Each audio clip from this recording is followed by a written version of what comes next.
Assalamualaikum warahmatullahi wabarakatuh. Jumpa lagi di program Sri Kandi Fatayat di AMTV. Dan masih dengan saya Ika Herani dan masih dengan Ning Vivin dan Ning Nailin. Dan episode kali ini kita akan berbicara tentang fikih perempuan tentang puasa. Yang pastinya kalau ngomongin perempuan, saya perempuan di sini juga, ada waktunya menstruasi. Nah, ada juga perempuan-perempuan yang di sana mungkin banyak pertanyaan, perempuan-perempuan yang sedang hamil, loh, perempuan-perempuan yang mungkin sakit, yang sakit kategorinya tidak bisa puasa. Nah, monggo silahkan Ning Vivin atau Ning Nail dulu tentang fikih perempuan tentang puasa. Saya dulu nggih. Oke, assalamualaikum warahmatullahi wabarakatuh. Pemirsa AMTV dimanapun Anda berada. Jadi berbicara tentang wanita itu akhirnya kemana-mana ya Mbak ya. Ya. Nah, karena ini bulan Ramadan, maka tentunya kita bagaimana sih ketentuan puasa atau bagaimana sih udurnya orang perempuan itu tidak seenak kita ya. Jadi kalau kita nggak mau puasa misalnya karena anak kita atau karena mengkhawatirkan kehamilan kita, itu semuanya ada hukumnya. Nah, mulai dari ini nggih, dawuhnya Allah pada surat Al-Baqarah ayat 183 sampai 185 bahwasannya wa man kana minkum maridhan aw ala safarin fa iddatum min ayyamin ukhra. Nah, jika kita itu dalam keadaan sakit, maka kita harus mengganti puasa kita di hari-hari yang lain. Nah, atau kita dalam keadaan sedang bepergian. Nah, ini bepergiannya bagaimana? Nah, itu apalagi kita mau ke mall aja terus kemudian ini saya kan musafir gitu ya. Terus akhirnya boleh mokel. Nah, tidak begitu. Jadi dalam ketentuannya, jadi seorang wanita itu ada dua macam. Seorang wanita yang sakit atau hamil atau menyusui. Nah, kalau hamil itu ada dua juga. Hamil karena takut bayinya, atau dia karena takut dianya kesehatannya yang kurang. Nah, itu berbeda. Nah, kalau dia takut karena ada apa-apa dengan janinnya, maka dia wajib membayar fidyah berupa 1 mud atau kurang lebih 600 gram, dan dia juga wajib mengqadha. Nah, ini dia. Ini yang banyak keliru sahabat-sahabat perempuan kita itu dianggap sudah bayar mud sudah bebas. Nah, padahal membayar mud itu hanya menggugurkan dosa kita karena harusnya puasa tidak puasa. Nah, tapi kalau dia tidak puasa karena takut akan kesehatan dirinya, wah aku hamil 9 bulan ini HPL, nah takut nanti dehidrasi atau apa. Nah, maka itu di statusnya dia tidak apa-apa tidak puasa, tetapi dia tidak wajib membayar mud, tapi dia hanya wajib mengqadha karena dia dianggap seperti orang yang sakit biasa, gitu ya. Jadi ada bedanya. Nah, di sini orang sakit juga kan nggak hanya orang perempuan tuh yang hamil menyusui aja ya. Nah, termasuk menyusui tadi, kalau mengkhawatirkan anaknya maka dia harus membayar mud setiap hari 600 gram itu. Nah, sekarang kalau orang sakit, nah gimana? Kalau orang sakit itu ada dua juga, sakit yang biasa, artinya dia masih bisa diharapkan sembuhnya, berarti itu tidak wajib membayar mud. Tetapi kalau sakitnya itu sudah tahu menua, atau sakitnya orang tua yang tidak bisa diharapkan sembuhnya, atau sakitnya orang biasa tapi yang kata dokter udah ada peluang atau potensi sembuh karena ini sudah stadium 4 atau gimana, maka itu juga harus membayar mud dan tidak wajib mengqadha. Nah, inilah masih banyak nanti ketentuan-ketentuan yang lain gitu. Apakah 1 mud itu bisa digantikan dengan membayar nasi kotak yang mateng? Nah, itu nanti ada lagi. Terus kemudian apakah kalau kemarin belum mengqadha kemudian sudah lanjut keburu ada puasa selanjutnya, itu gimana hukumnya? Apakah wajib membayar atau tetap bayar tapi ininya sudah dimakfu fotonya? Itu banyak ya cerita yang itu lebih mengecut lagi. Ingat ini pelajarannya harusnya bisa 10 session gitu karena kadang gini, pelajaran seperti itu atau pengetahuan seperti itu nggak semua orang bisa tahu. Walaupun mungkin akhirnya kalau saya dulu alhamdulillah 3 anak saya itu nggak pas bulan puasa, jadi nggak ribet gitu ya. Tapi di luar, 1 bulan. Di luar sana ini pengetahuan yang luar biasa yang diberikan Ning Vivin. Jadi ketika membahayakan janin atau membahayakan diri sendiri. Ini begini nih sekarang pertanyaannya, untuk kategori membahayakan janin dan membahayakan diri sendiri, kategori yang tahu ini dari dokter kah atau dari diri sendiri yang memberitahu itu begitu? Boleh dari diri kita dan boleh dari dokter gitu, Oh, gitu ya?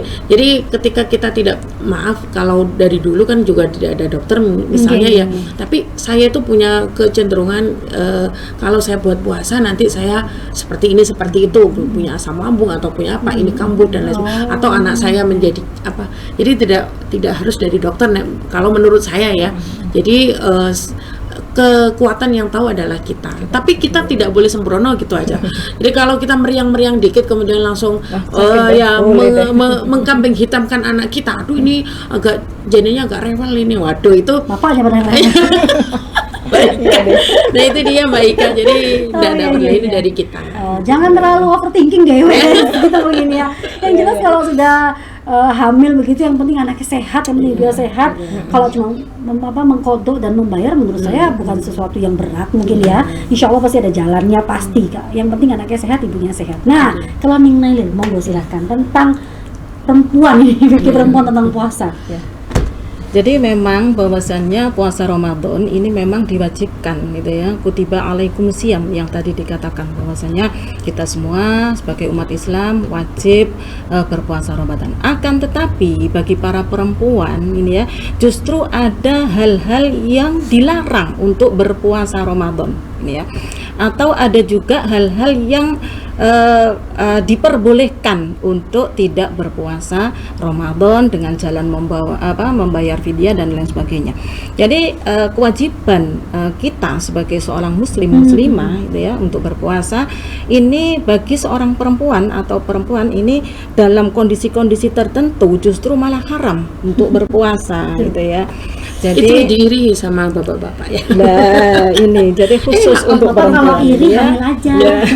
Jadi khusus untuk perempuan ini ya Pak. Jadi misalnya kalau misalnya melahirkan itu ya, jadi nifas, yang dikatakan nifas, maka justru haram untuk berpuasa. Kemudian dalam kondisi haid ini juga haram untuk berpuasa gitu ya. Tapi ada juga puasa-puasa yang memang diperbolehkan untuk tidak berpuasa, yang mana disebutkan tadi wa in kana minkum maridun aw ala safarin ini ya. Jadi yang tadi disebutkan oleh Ning Vivien bahwasanya memang Al-Qur'an juga menyebutkan diperbolehkannya seseorang yang tidak berpuasa wajib gitu ya, berpuasa Ramadan, yaitu ketika orang bepergian. Akan tetapi bepergian yang seperti apa ini yang diperbolehkan untuk tidak berpuasa ini ya. Jadi di situ ada ketentuannya bahwasanya bepergian yang jaraknya ini lebih dari berapa Ning? Yang bisa dipakai untuk artinya sholat. Diizinkan bila jaraknya itu diizinkan untuk mengqashar sholat, maka di situ kita diperbolehkan untuk tidak berpuasa. Artinya tidak berdosa, tetapi tetap berhutang. Jadi kalau yang safar ini, yang bepergian ini hanya wajib membayar atau mengganti puasa di lain hari tanpa membayar fidyah. Ini yang terjadi sama saya kemarin. Saya sahur dan buka dan sahur di kereta api. Jadi jangan kalau kita misalnya kita ke JMP atau ke mall-mall, kemudian kita kan safar ya, ini berarti boleh dong tidak tawaf itu lebih safarnya ke tawaf. Benar sih, mudarat itu ya, benar sih kalau safar ini diperbolehkan untuk tidak berpuasa karena mudarat gitu ya, karena kemelaratan yang kita bepergian itu tadi gitu ya. Artinya kita sengsara, karena Allah kan la yukallifullahu nafsan illa wus'aha. Jadi Allah itu tidak memaksa kepada hambanya yang tidak mampu. Kita aja yang nyalai banget dong. Jadi kalau kitanya yang ribet, satu toko 3 kali dikasih. Udah gitu kalau ini habis tawaf kacanya saya dulu, di mana? nanti bilang mudarat, kemudian boleh dong untuk berbuka atau mokel ini ya, karena kan boleh dong untuk tidak berpuasa kan bepergian gitu. Jadi Pergian karena lantai 4 ada food courtnya gitu. Astagfirullah. jadi tidak demikian itu ya. Jadi Bukan harus begitu ada maksudnya. ketentuannya. Gitu ya. Walaupun head aja kalau kita keluar juga harus tetap menahan. Nggak boleh kita terus makan seenaknya sendiri. Kan aku kan udur. Nah, itu harus tetap jadi kan menahan. diperbolehkan untuk juga berpuasa. Makan dong di warteg lah, tidak demikian. Iya, gitu. tapi pada dasarnya sekarang banyak banget yang ada di jalan-jalan itu. Antara Di jalan-jalan yang tuh udur nanti atau tidak nggak tahu nggak kita. tahu itu, kayaknya harus ada GPS-nya ngeliatnya uzur gitu ya. Tapi yang jelas ngomongin tentang puasa, selain ibu hamil tadi, ibu menyusui, kemudian menstruasi ya, yang membuat bapak itu iri ya. Pada dasarnya kita selain berhutang, ada tadi Nih Vivin bilang kalau membahayakan janin itu termasuk berhutang puasa begitu ya, juga membayar mood, bener ya. Nah, perhitungan seperti itu kayaknya nantinya akan saya tulis di sini nggak? Kami tulis di sini biar menjadi pelajaran buat kita semua. Khususnya saya informasi itu karena kalau ngomongin mens, kalau ngomongin mens nih, perhitungan mens, saya ini pertanyaan simpel. Tiba-tiba mens aja di beduk asar, setelah beduk asar itu termasuk 1 hari nggak sih? Nah, kenapa nggak dari pagi gitu, kadang-kadang gitu? Itu termasuk 1 hari ya? Ya, termasuk Atau mungkin taunya maghrib. Nah, maghrib nih berapa Jadi mens nih? 5 menit sebelum maghrib kemudian ini sudah batal. Apalagi masih asar. Apalagi masih asar. Kenapa mensnya nggak tadi pagi gitu ya? Tadi pagi dong dapat nasi. Nah, harus pagi dan nasi. Dapat nasi kita langsung makan nasi sambal ikan asin. Nah, bagaimanakah tentang fikih perempuan selain puasa yang sangat menarik lagi? Jangan kemana-mana setelah tayangan iklan berikut ini. Saya kemarin gitu buka puasa beli kan, dapat kan dari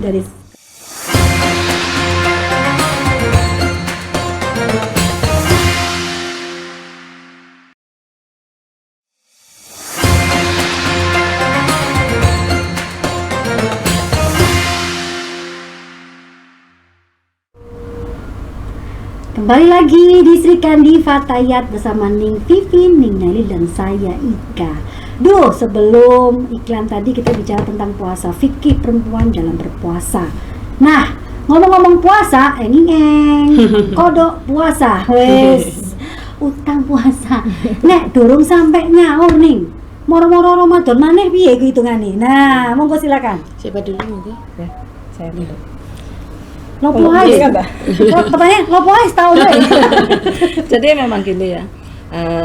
Yang wajib membayar fidyah ini tidak hanya yang tadi puasanya karena menyusui atau karena hamil, tapi ini karena misalnya hutang puasa yang belum sempat tertunaikan ini ya, kemudian sudah masuk Ramadan berikutnya, maka ini juga membayar fidyah ya. Sebanyak berapa berapa hari yang kita tinggalkan, Kalau berapa lupa ini. Jadi satu harinya satu mud. Jadi kalau misalnya kita 7 hari belum sempat mengkodok, kemudian sudah masuk Ramadan tahun berikutnya, maka 7 hari pula ini yang membayar 7 kali 1 mud. 7 mud. 1 mud kali 7 hari. 1 mud itu berapa gram? 600 Atau yang kita makan sehari-hari? 600 gram. Jadi makanan pokok yang kita ini. Jadi harus makanan pokok ya yang ada yang kita makan. Tapi kalau dirupakan matang itu nggak bisa, karena kan sudah ada ukuran tertentu. 600 gram dari beras itu kan berarti setengah kilo lebih sedikit ya. Dan itu tidak boleh digabung dulu. Jadi harus setiap hari bayar. Setiap hari. Selama 7 hari. Bentar, ini pertanyaan lagi. Global. Oke, mengkodok tiba-tiba Ramadan. Ini yang tahun kemarin.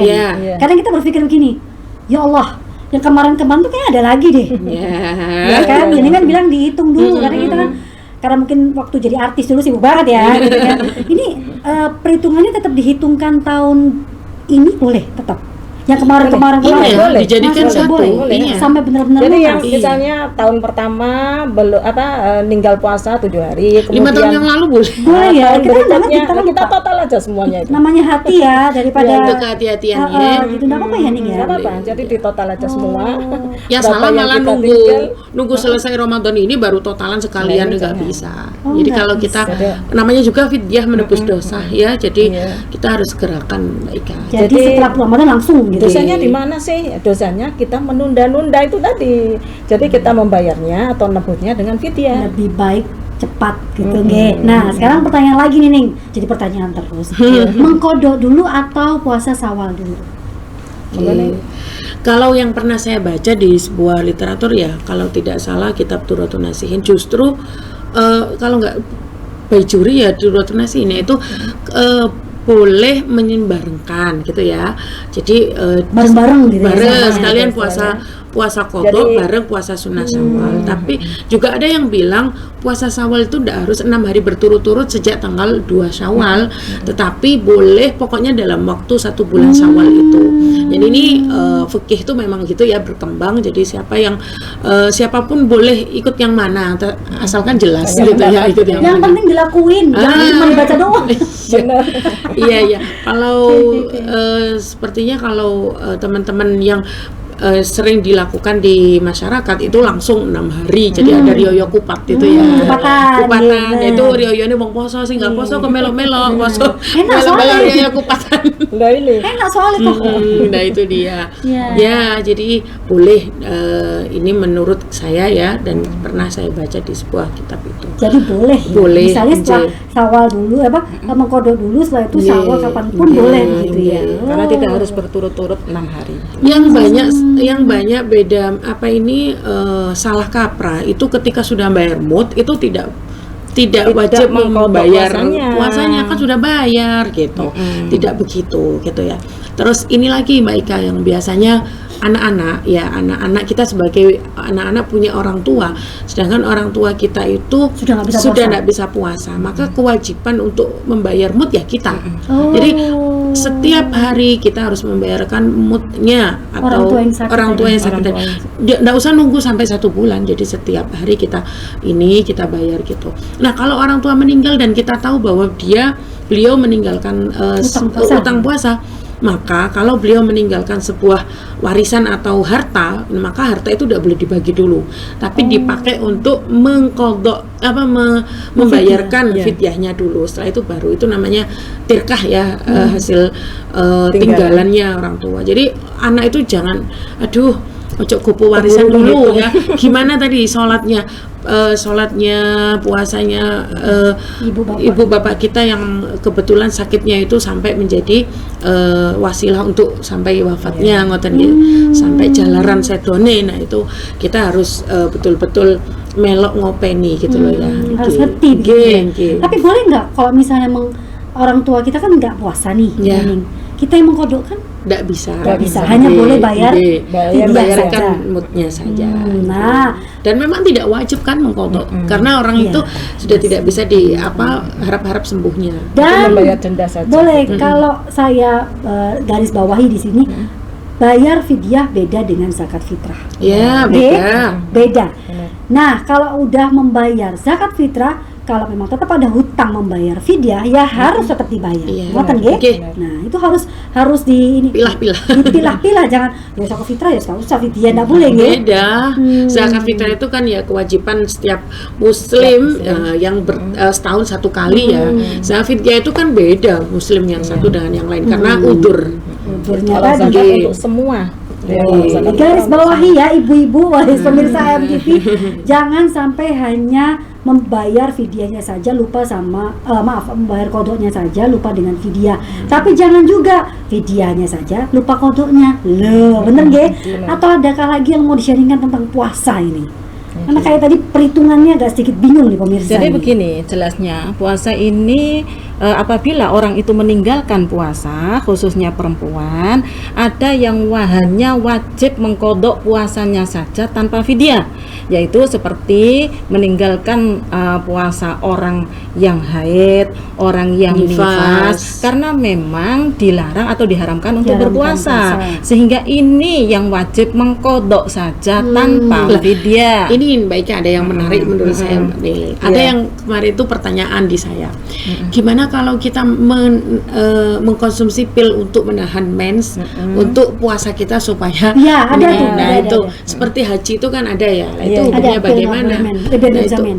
Kalau itu menurut saya tidak bisa, tidak boleh. Kenapa? Karena Allah memberi yas'alunaka 'anil mahid qul huwa adzam fa'tazilun nisa fil mahid. Jadi mahid itu orang yang haid itu karena ada kotoran tadi. Nah, kotoran yang dikeluarkan. Nah, maka secara sehat medis gitu. pun, secara medis pun itu tidak baik karena nanti akan darah ini akan kemana-mana gitu ketika disumbat tadi. Nah, tetapi beda lagi kalau ketika haji, karena haji itu adalah kewajiban 1 tahun seumur hidup sekali, kemudian dia juga mengeluarkan biaya. Nah, itu ada ulama yang membolehkan, tetapi tidak pasti di situ ada khilaf gitu, ada perbedaan. Maka yang untuk puasa ini pinginnya tidak ada utang sama sekali terus sampai begitu, itu menurut saya tidak perlu. Kayaknya kalau utang pada perempuan Kayaknya nggak sampai gitu ya. kan udah banget, bahkan ditunggu nih. Niat banget. Kapan mensnya nih biar aku bisa keliling mall? Ada tapi kok ada itu. Tapi ada ya, sampai seperti itu ya. Saking semangatnya ini. Iya. Padahal kadang-kadang tuh ya, itu nggak usah ngomong orang lain. Saya nunggu mens biar bisa jalan-jalan ke mall. Nah kan bener kan, boleh Nek dong. wis gitu ya. Kan nek wis emang aku tak melakukan ning mall biar gak ada utang sholat juga nyantai gitu kan, gak ada utang puasa juga dan gak ngiler ketika kita lewat food court, bener gak sih? Nah kalau ngomongin tadi bilangnya orang mens kemudian nifas yang haram itu yang membayar fidyah, Bukan maaf membayar mengkodok puasa tanpa membayar fidyah. Kalau yang tadi spesifikasinya adalah membayar fidyah. Ada yang membayar fidyah dengan mengkodok puasa. Berarti dua. Ini untuk orang hamil dan untuk orang yang menyusui, yang mengkhawatirkan anaknya. akan kehamilan dan bayi yang disusui. Ini 2 kali berarti dia membayar fidyah dan juga mengkodok sholat. Mengkodok puasa. Mengkodok puasa. Ya. Ada juga yang hanya membayar fidyah tanpa mengkodok puasa, yaitu orang yang sakit yang tidak bisa diharap sembuhnya sampai orang itu meninggal. Jadi ini yang membayar fidyah tanpa mengkodok puasanya. Tadi dibilang sama nih Vivin, boleh dibayarkan anaknya, gitu nggih. Karena memang tanggung jawab anak itu bahkan sampai beliau meninggal pun kadang ada utang gak ki anaknya apa bapaknya nggih ngoten nggih. Nah, silakan menghubungi ahli waris. Itu dihitung semuanya, itu ada aturan-aturan dari Islam. Bukan ribet sebenarnya, tapi kadang kita nggak mau belajar. Kita nggak mau ngerti. Pokoknya bayar selesai. Baik, tapi ada yang mumpung belum ini ya. Kalau yang istihadhah gimana? Puasa apa enggak? Tetap puasa. Jadi walaupun keluar, tapi dia jangan alasan kan aku istihadhah tetap sholat, tetap puasa. Jadi walaupun keluar, tapi hitungannya sudah jelas istihadhah, keluar dari 15 hari itu loh, Pak. Iya, istihadhah ya. Jadi istilahnya kalau kita membahas ke istihadhahnya ini akan luas gitu ya. Jadi kita membahas bahwasanya dokter di sini nanti kita panggil dokter dulu, jauh lama. Jadi kita bagaimana sih kalau kita istihadhah? Artinya istihadhah itu darah yang keluar itu bukan darah haid, bukan darah nifas. Ini yang namanya darah istihadhah. Dan ini hukumnya seperti orang suci. Jadi kita tetap puasa, kita tetap sholat gitu ya. Walaupun nantinya kalau ada ketentuan yang mana nanti akan dibahas di bab mengkodok ini apa? Kalau ngomongin istihadhah harus ada dokter. Betul. Karena udah ngomongin kesehatan, yang jelas kalau ngomongin sudah 14 hari setelahnya itu harus puasa lagi. Ya, tuh. Dokternya jauh. Maksudnya nggak nutut kalau kita kesini. Aduh, yang jelas tentang fikih perempuan masih banyak lagi yang akan kita bicarakan. Jangan kemana-mana, setelah tayangan iklan berikut ini.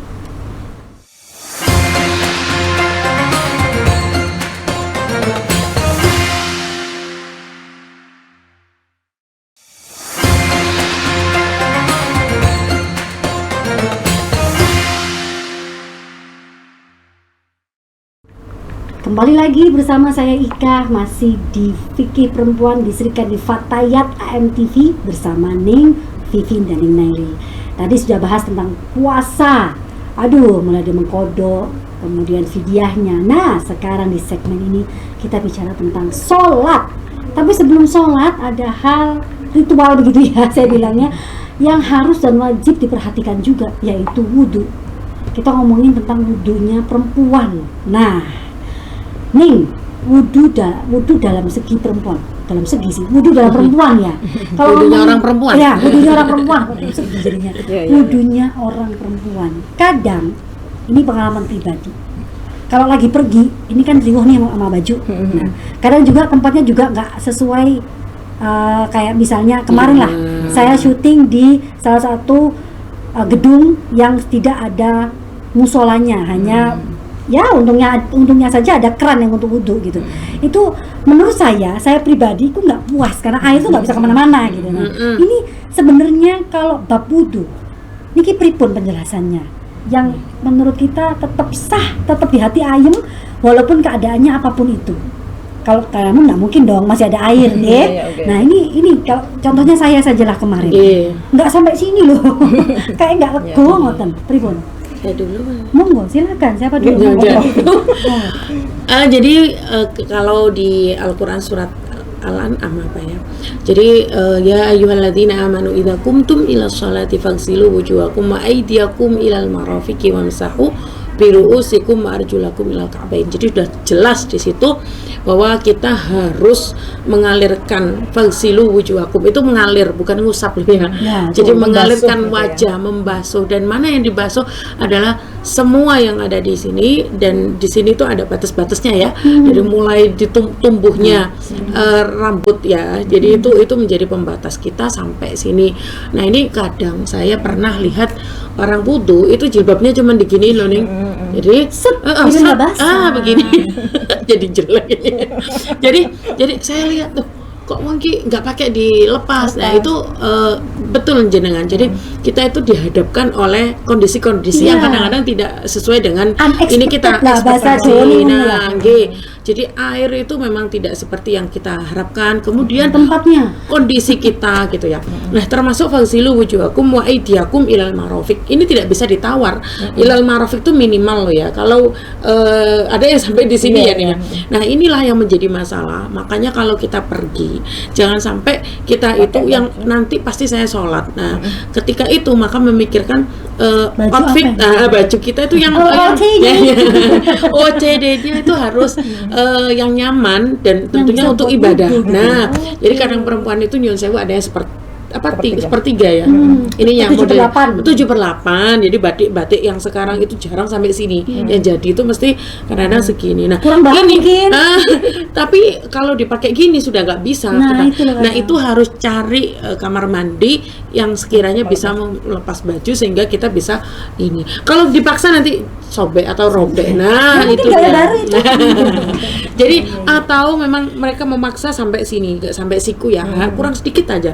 Ya, kadang-kadang wudu tapi sininya masih kering gitu ya, karena tidak meratakan apa ini Airnya. ya itu airnya. Terus kemudian ilal maro, kemudian ini dan ya apa itu kepala yang mengusap sebagian Sebagian rambut kepala. kepala. Nah ini macam-macam madhab itu. Kalau Imam Syafi'i memang hanya sebagian rambut kepala. Kalau Imam Maliki itu hampir semua. Nah Walaupun perempuan. iya, Walaupun perempuan. jadi tapi ini harus satu paket ya kalau ikut itu, karena kalau di Mekah itu kita kalau tersentuh dengan lelaki ketika Nah. tawaf itu kalau Imam Syafi'i kan batal, kalau Imam Maliki tidak batal, maka cara wudhunya berbeda. Harus Makanya ada cara wudhu. kalau laki-laki perempuan suami istri supaya nggak tersentuh itu batal, ngasihkan sajadah kemudian kesentuh batal. Mending pindah Syafi'i, pindah Maliki semua, jangan satunya Syafi'i satunya Maliki. Campuran, Nanti jangan, Deng. ngamuk-ngamuk gitu ya ketika kita niatnya ngasihkan sajadah kesentuh, aduh wudhu lagi lah itu dia. Atau lagi kangen lo sentuh aja deh, kangen. Loh, ada yang nggak tahu loh Mbak Ika bahwa suami istri itu ketika bersentuhan setelah wudhu itu batal. Nah, Itu tuh. ada yang tidak tahu karena mereka menganggap loh kita kan sudah jadi Suami satu, Gitu sudah kan. salah. Kan demi muhrim. Nah, itu gimana? Karena, nah makanya itu karena suami itu asalnya kan orang yang Orang lain. bukan Bukan halal muhrim. ya, bukan muhrim. Jadi makanya itu hukum itu berlaku sampai kapanpun ketika kita tidak memakai imam yang lain ya, Imam Syafi'i saja. Selama kita pakai Imam Nah, Syafi'i. nggih. Nah, setelah itu membasuh, kalau telinga itu kan kita sunnah ya. Ada yang tidak memakai juga telinga boleh, tidak ya. masalah gitu ya. Tapi kebanyakan kita meyakini bahwa telinga itu adalah sebagian yang wajib atau fardu yang wajib diusap gitu. Oke. Kemudian yang terakhir adalah membasuh kaki. Membasuh kaki pun itu juga banyak yang salah. Ya, Kan sampai ka'bain itu sampai polok Mata ya, kaki. apa ya, mata kaki. Nah, kadang-kadang belum ngapun dan masih cerit-cerit gitu ya, kanan kiri itu juga tidak boleh.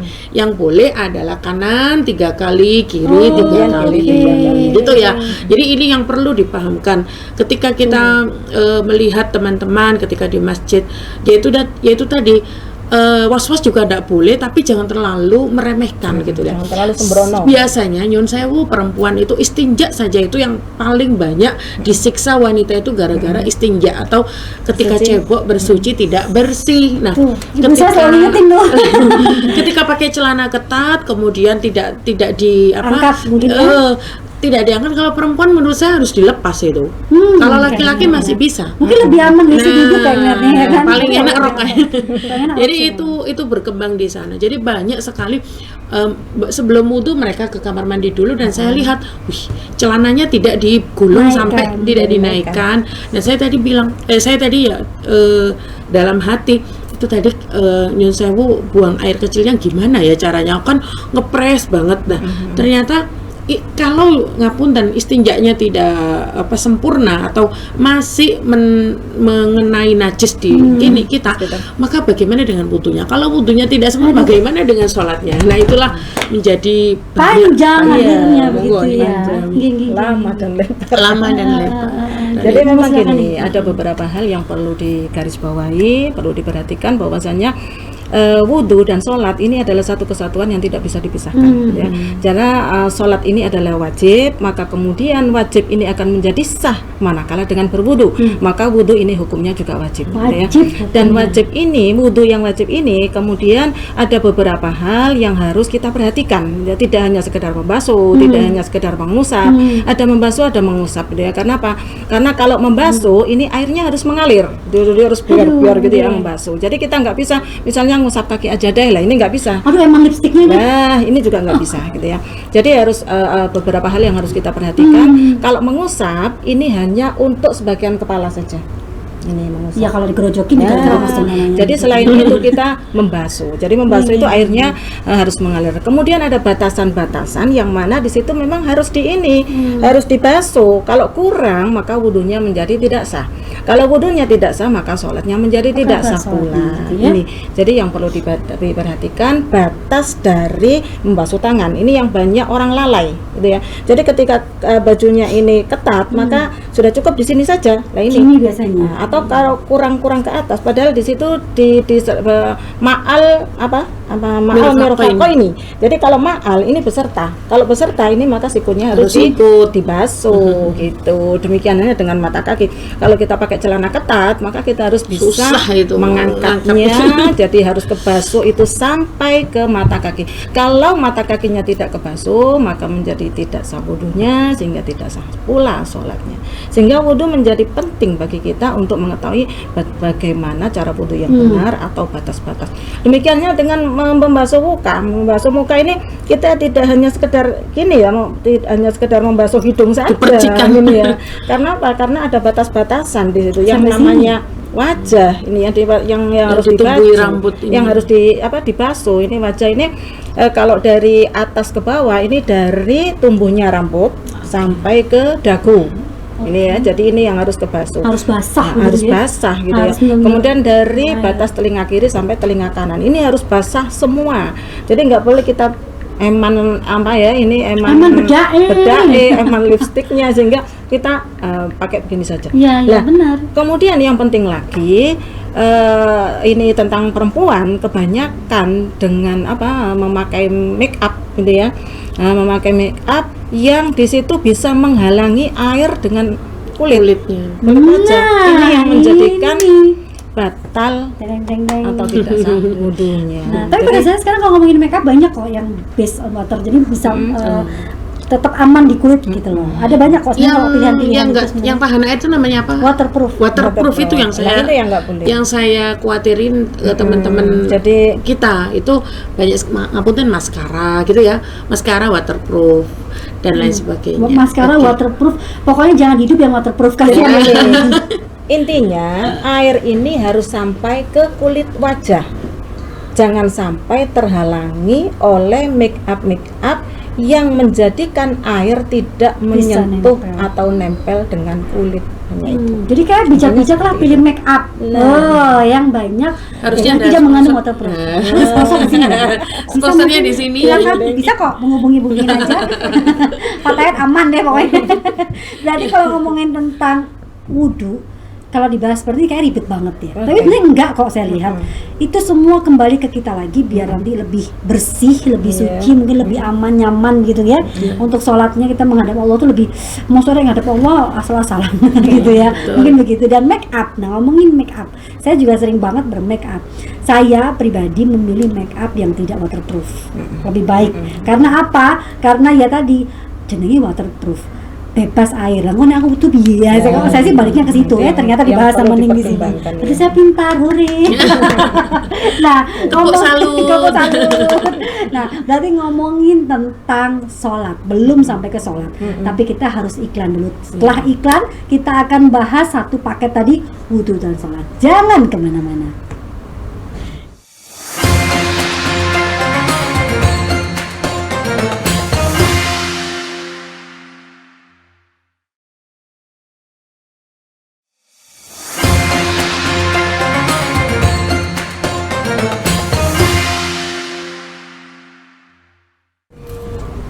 Kembali lagi bersama saya Ika, masih di Sri Kandi Fatayat AMTV dan ngobrol bareng dengan Ning Vivin juga Ning Naili tentang fikih perempuan. Tadi segmen 1, 2 tentang puasa, fidyah, mengkodok begitu ya, informasinya yang bis-bis saja. Nantinya akan dibahas lebih dalam lagi pada episode-episode berikutnya. Dan tadi segmen ketiga tentang wudhu akan lebih masuk lagi detail lagi di episode berikutnya. Kita akan bahas yang ringan-ringan saja karena memang fikih perempuan ini akan kemana-mana, benar gitu gini. Kalau mengkerucut kayaknya butuh 10 episode ingatnya. Karena bab tentang perempuan ini tadi, apalagi nih Vivin bilang tentang istijah, jangan lupa najisnya. Ibu saya juga sering bilang hati-hati loh yo najismu, karena saya suka duduk sembarangan nih. Nanti kan nggak ngerti kan, kadang kan duduk kita ngoprok aja gimana, kita nggak ngerti moro-moro sholat. Nah, di segmen terakhir kita akan berbicara tentang sholat. Tadi satu paket dengan wudhu. Saya cuma pengen nanya nih, sebenarnya kalau ngomongin tentang sholat, gak usah jauh-jauh ke sholat dulu, mukena saja. Apa saja sih sebenarnya yang harus kita tutupi, yang menjadi apa ya, aurora, aurora sekarang, aurat kita. Monggo Ning Vin atau Ning Nel dulu nih. Monggo. Silakan. Jadi memang di dalam sholat itu ada syarat-syarat sah sholat yang mana itu harus dipenuhi agar sholat kita sah. Di antaranya yaitu menutup aurat, ini ya. Jadi menutup aurat ini termasuk syarat sah sholat. Artinya apabila kita terbuka auratnya maka berarti tidak sah sholat kita, gitu ya. Maka di sini khususnya bagi perempuan ini yang paling ribet biasanya ya, karena pakai mukena, gitu ya. Di sini kita harus tahu bagaimana cara kita pakai mukena yang benar, karena memang di dalam masalah menutup aurat ini ada batasan-batasan yang harus terbuka dan yang tidak boleh terbuka, ya. Nah, jadi kalau wajah ini harus terbuka, tidak boleh tertutup oleh sehelai kain apapun. Tapi di sini lagi, Nah, ya kan? kalau misalnya kita sholat pakai masker atau apa, kalau misalnya tidak dalam keadaan darurat maka ini tidak boleh karena wajah harus terbuka. Dan kemudian ada bagian-bagian yang harus tertutup karena merupakan aurat, gitu ya. Aurat yang harus tertutup di dalam seorang perempuan ketika sholat maka termasuk seluruh badan atau seluruh tubuh perempuan ini termasuk aurat yang harus ditutupi kecuali wajah dan kedua telapak tangan. Maka kita harus tahu Neng, ini batasan-batasan antara yang mana wajah yang harus dibuka dan termasuk bagian aurat yang harus tertutup, sehingga kita harus pakai mukena itu harus benar ya. Jadi kalau di ini dagu ini ya, kalau di luar dagu ini termasuk wajah yang harus dibuka, karena ini wajah tidak boleh tertutup tadi syaratnya. Tapi kalau sudah masuk ke dagu yang bawah, ini termasuk badan atau tubuh yang harus tertutup karena merupakan aurat gitu. Aurora Gitu. Jadi harus tahu betul. Jadi kalau kita pakai mukena sholatnya itu tergesa-gesa wis pokoknya seret lah gini, kemudian kadang terlihat deh lah ini termasuk auratnya terbuka.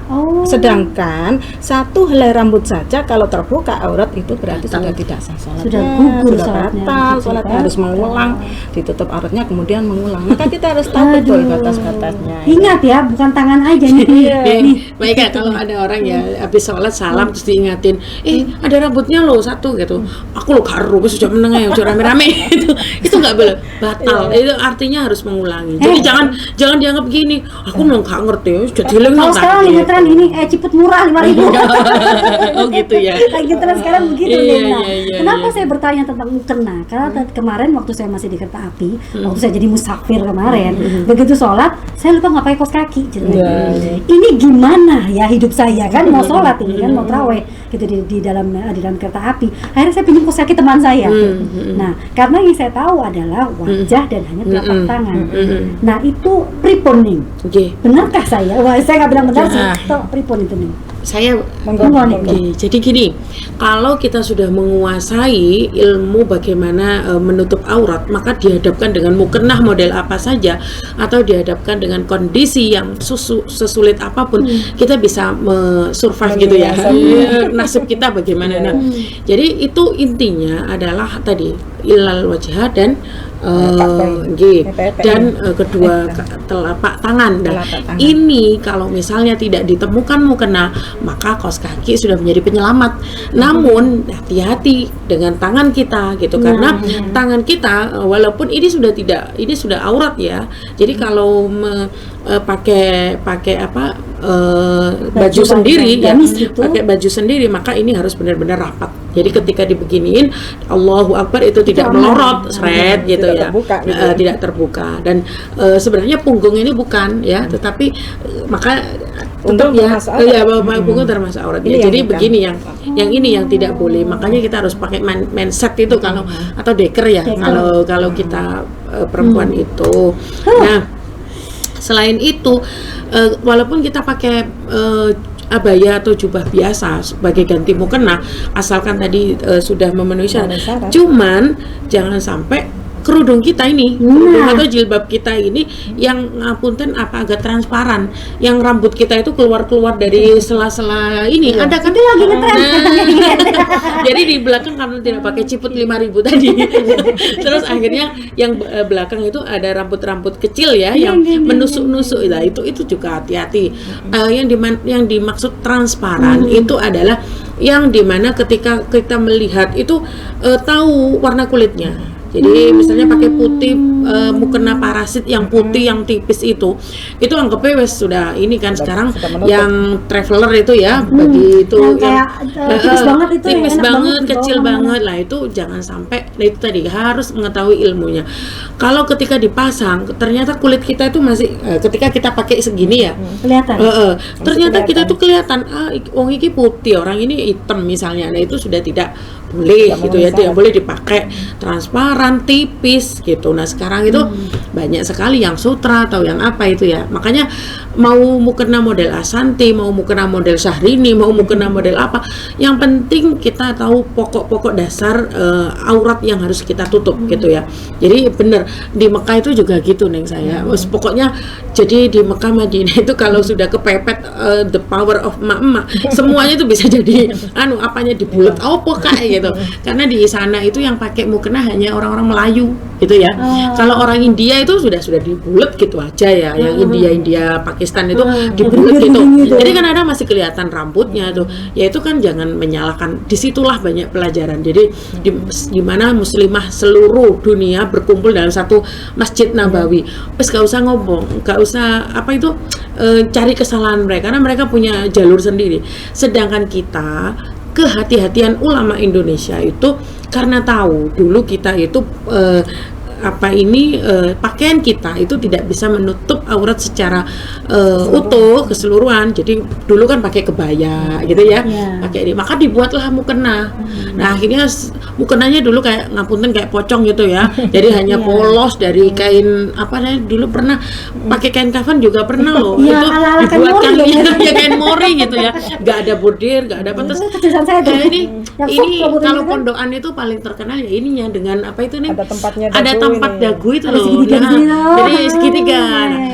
Mukena-mukena yang terbarukan itu ya. Itu sudah jarang itu saya temukan yang ada ininya. Kenapa? Ya karena mungkin kita jangan sampai jadi korban mode ya, tapi tidak tahu dasar gitunya. Jangan ikutan tren tapi ternyata kelihatan auroranya. Nah, itu dia. Dan satu hal, ini bukan ada healer ya. Nutupin aurora ini ya. Ya benar. Kalau ngikutin tren memang nggak ada habisnya. Tapi ternyata sudah lah jadi, ya. Ya betul. Bener loh, itu bener loh. Nah sekarang gini deh, kalau ngomongin tentang bab sholat ada episode sendiri. Yang jelas mukena tadi, pengalaman saya pribadi. Ketika saya nggak pakai kaos kaki tadi, bener-bener nih, langsung senggol temen kaos kaki. Akhirnya pakai kaos kaki teman saya. Makasih ya BTW kaos kakinya menyelamatkan terawih saya kemarin. Nah, closing statement sekarang tentang fikih perempuan, puasa, wudu, dan juga tadi kita belum masuk bab sholat tapi mukena. Monggo silakan Neng. Jadi di dalam masalah sholat ya, banyak hal yang harus kita ketahui karena memang sholat ini istilahnya bukan hanya sekedar sholat gitu ya. Jadi banyak hal yang harus kita laksanakan atau kita lakukan untuk menjadikan sahnya sholat. Seperti tadi yang dikatakan bahwasanya menutup aurat dan lain sebagainya. Jadi untuk mukena ini mungkin bisa meskipun mukena yang tren dan lain sebagainya, asalkan sesuai dengan sesuai dengan tuntunan ini ya, yang mana di situ berfungsi sebagai penutup aurat kita gitu ya. Jadi yang tadi dikatakan bahwasanya ada tempat dagu yang bukan ini ya. Jadi ini menutup ini menutup aurat-aurat kita. Jadi mungkin kita harus persiapkan untuk kita bagi perempuan yang bepergian, tentunya kita tidak mungkin untuk meninggalkan sholat karena bepergian, karena kita bepergian itu bukan hanya sekali dua kali, karena memang kita traveling sukanya. Jadi kita harus persiapkan bahwasannya yang kita pakai ini baju yang bisa dipakai untuk berwudu secara syar'i. Jadi yang jangan terlalu ketat, kemudian kita tidak sampai bisa membasuh tangan secara sampai ke siku ya. Jadi kemudian kita harus menyiapkan, atau kalau memang kita harus pakai baju yang harusnya sesuai dengan tren mode atau mungkin tuntutan pekerjaan dan lain sebagainya, maka kita harus mempersiapkan yang namanya dulu itu ada namanya petelesan ya Neng ya. Itu jadi dipersiapkan. Nah ini dipersiapkan baju suci dipersiapkan untuk sholat. Tapi itu kita harus konsekuensinya kita harus melepas semua itu. Kalau misalnya ketat banget nggak bisa diangkat dan lain sebagainya ini ya. Atau mukenanya kita nggak bawa mukena karena memang kita pakai dress aja ini boleh, tapi itu tadi kalau kita pakai kaos tangan nggak boleh dong. Karena karena telapak tangan harus dibuka ini ya. Jadi sini harus tertutup, kemudian sini harus terbuka, ini ya, ini terbuka, ini tertutup. Dulu tuh ada kaos tangan yang khusus untuk ibadah umroh dan haji, dan ini mungkin ya itu ya yang mungkin bisa dicari di toko-toko ini ya. Shopee ada kok.